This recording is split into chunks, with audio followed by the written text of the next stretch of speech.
आपण पाहताय आसरा मीडिया, वाचाल तर वाचाल।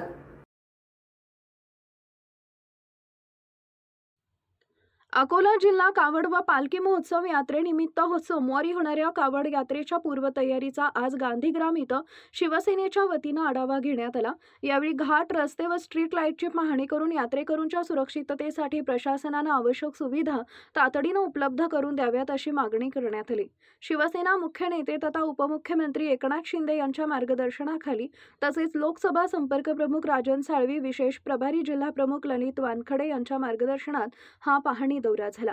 यावेळी माजी आमदार नारायण गव्हाणकर, चंद्रशेखर पांडे गुरुजी, महानगर प्रमुख राजेश मिश्रा, समन्वयक डॉक्टर अशोक ओळंबे, निवासी उपजिल्हा प्रमुख संतोष अणासणे, महेश बगेरे यांच्यासह शिवसेनेचे पदाधिकारी व शिवसैनिक उपस्थित होते। आपल्या परिसरातील ताज्या बातम्या पाहण्यासाठी आसरा मीडिया न्यूज चॅनलला YouTube वर सबस्क्राइब करा आणि बेल आयकॉन प्रेस करा।